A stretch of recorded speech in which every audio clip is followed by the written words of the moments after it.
You know, sometimes you feel like, should I even talk about this? I feel like it's been a while since I actually talked to you guys. I just been feeling like, y'all ever feel like you got the world on your shoulders? You just want to destroy it. Like, sometimes, I mean, in the past, I remember being like that. Like, I was always the one that people could, like, I don't know, like, rely on, like, help people, and just, it could be a bit much, you know. And sometimes the people do take your kindness for weakness. Like, that saying is like so true. And I'm so glad, like, over the years, like, people could like actually guilt me into feeling a type of way, you know, about something I said or something I did, that, you know, deep down in my heart I know that I was not wrong, you know. But I would always like buckle and then see like, okay, maybe I was wrong, and oh, maybe I should have compassion, and maybe, you know, I if somebody asked me for something, like, let's say you asked me for like $100, like, say, SK, you could lend me $100, and I'm like, you know, I want to lend you the $100, but, you know, I have this to do, and I gotta do this, but I'm gonna see what I could do next time, right? You guys, I kid you not, when I met my husband, well, he wasn't my husband yet, and I don't even know if I talked about this before. Probably was like a long time ago, a couple years ago on the channel. But when I met my husband, we used to just really talk and just vibe. And when it comes to like advice, he's such a good advisor, I kid you not. But it was one of those things where I was going through a rough patch in my life, like a really rough patch in my life. The year 2016, it was like the hardest time in my life since I moved to England, because I moved here in 2013, and 2016 was a really rough patch. Like, I was in such a dark place. I remember I couldn't wait for nighttime. Just so I can go to sleep. I just wanted to go to sleep, because when I was sleeping, it means I didn't have any problems. I didn't have any stress. I didn't have any responsibilities. I didn't have this little person to worry about. That was ShéKayla. I think she was like 6 or something. Yeah. So it took like a little while, and then Sean and I started to like really talk, because I never like let people in. Like, I had a huge like falling out with like my best friends, and like I didn't have them anymore. I'm not gonna go into that though, but yeah, I didn't. Basically, it's like we drifted like completely apart. Like, when I tell you that shit hit the fan in 2016, it was bad, and I felt somewhat alone. And a lot of things, like, I did have other friends, but I didn't communicate a lot of things that was happening in depth, like that was happening in my life at the time. I didn't want to be judged, and I stopped sharing personal things, because I don't want anybody to judge me. I don't want anybody to tell me what to do and tell me what I'm doing wrong and stuff. I don't like judgment, and if you don't know me, I'm gonna do what I want, what I believe in, I go for, you know what I mean? So at the time, I didn't have that sort of like friendship at the time. Even though I had like close friends still, at the time I didn't tell everybody like the in-depth, like what was happening in my life. And for some reason, like, you know, Sean came along. It used to be just like a high and by type of thing, little hail up now and then. But after a while, we started like to really talk, and I found myself sharing certain things with Sean that I never shared with anybody before, you know, a lot of feelings and just the current things that was happening in my life. Like, this might be Shauna, okay, because, you know, sometimes Shauna tell me, Shauna, sometimes you be oversharing, you know. Try not to overshare. You can share your life, but don't overshare certain things. But, you know, sometimes the past is the past, right? So there was a time, I remember my car, right? My insurance was coming up. Shauna and I were just like friends. And I remember saying like, damn, like, my car insurance was due to be renewed before I actually got paid.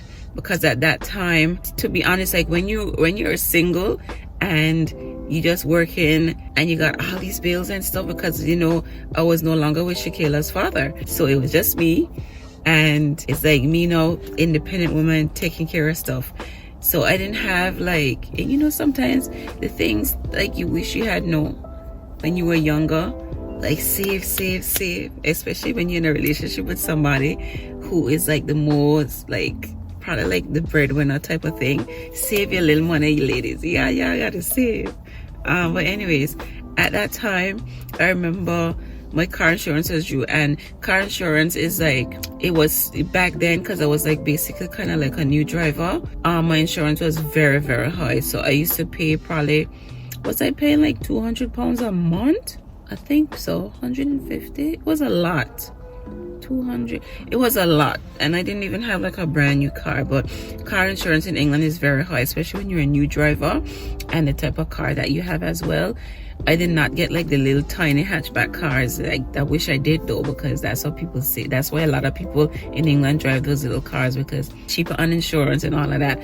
So insurance was coming up, because when you renew, you gotta pay, do like, because I pay monthly, because it's like to renew. I'm like, I'm not gonna come up with like £2,000-3,000, that type of thing. It was like ridiculous, y'all, to for the year. Like, it's a lot of money. I remember when I first came, like insurance was like £5,000 for the year. It's crazy. But anyways, so my insurance was coming up, and it was coming up before payday, and in my head I was like, damn, what am I gonna do? But anyways, I remember driving and talking to Sean. I was telling him, but it came up. I was like, my car insurance true, and I don't even know how I'm going to renew it. So I'm going to have to like probably like broke the law and drive. And like, when it comes to breaking the law, guys, that is not me. Okay.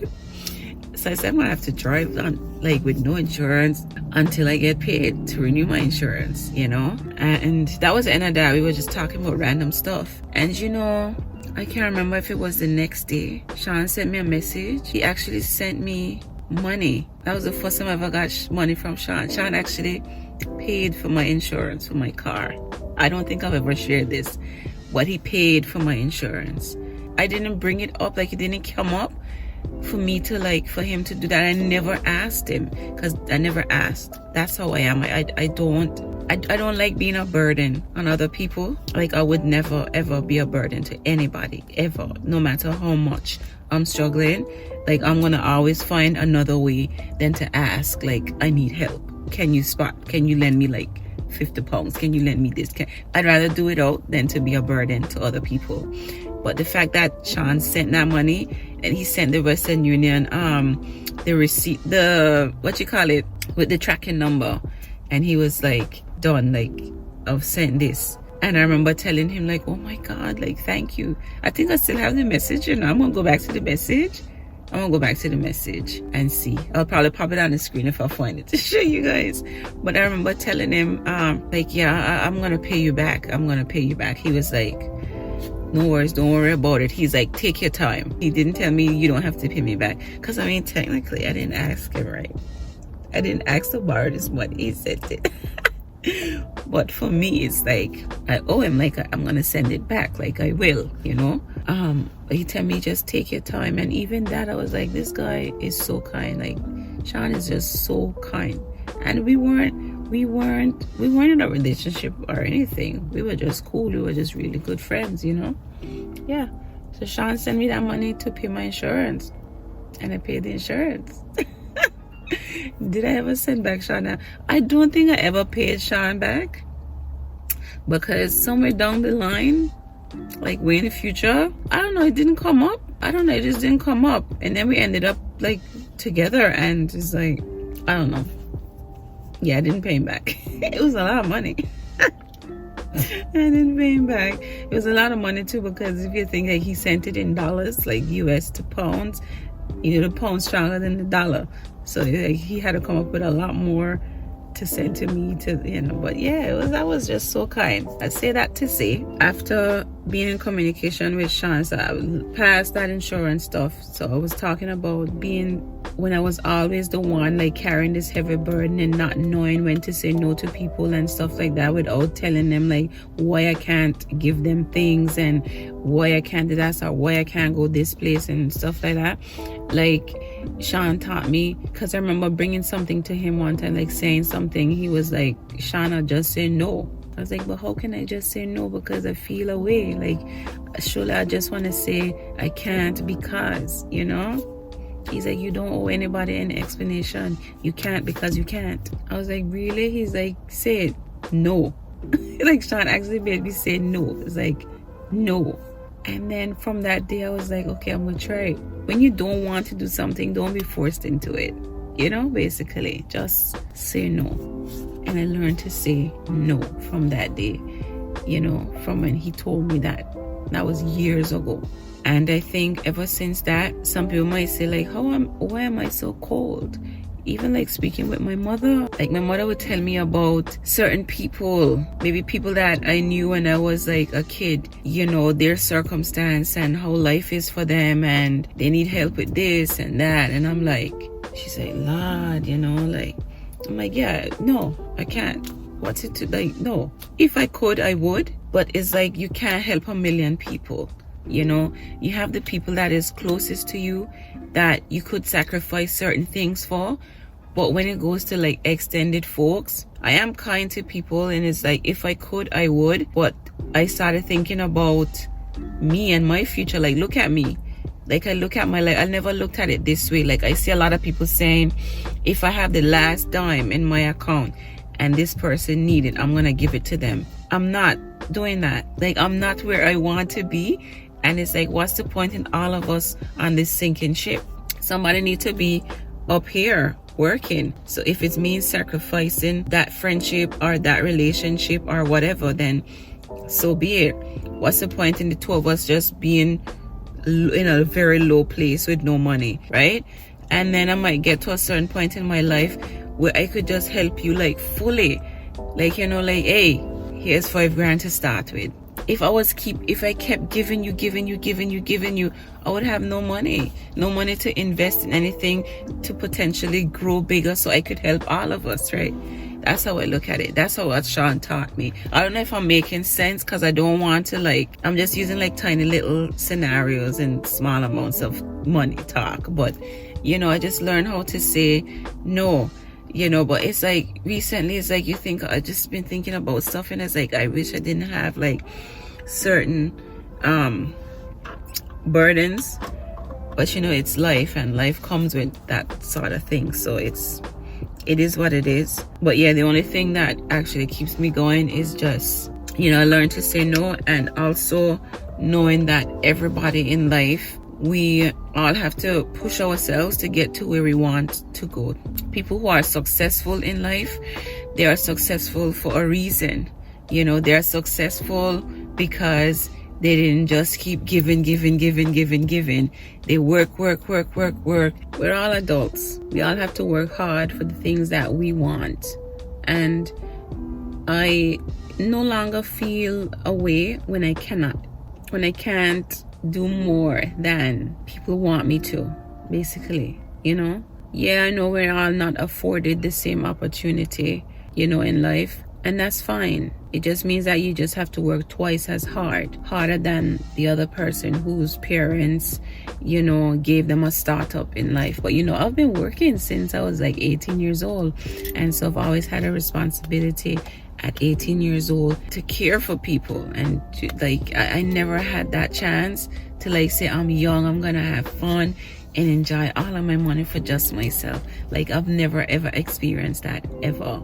And so really everybody have, I keep stopping because I don't want to say the wrong things, but I mean, I guess you guys know, getting stuff from what I'm saying. It's just, everybody, you're responsible for your own success. Nobody else responsible for it, just you.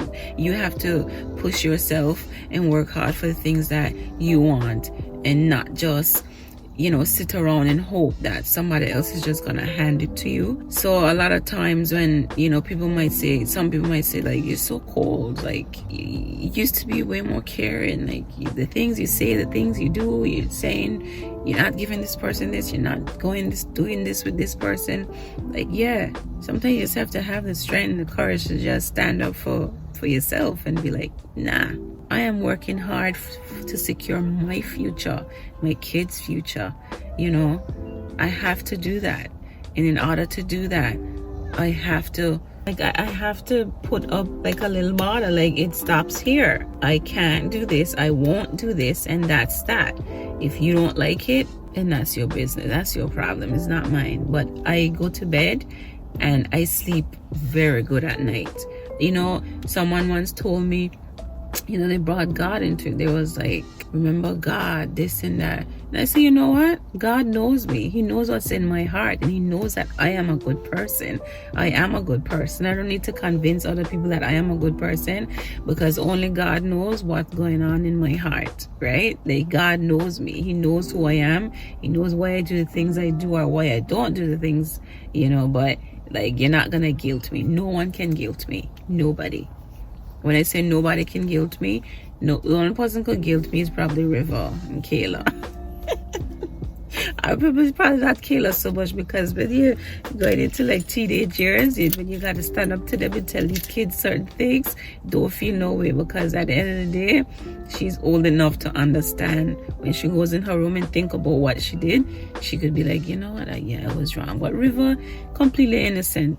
Little fella don't know a thing. So it's like sometimes I would shout at him like, River, stop it. And then he would like do it. Sometimes I do feel bad.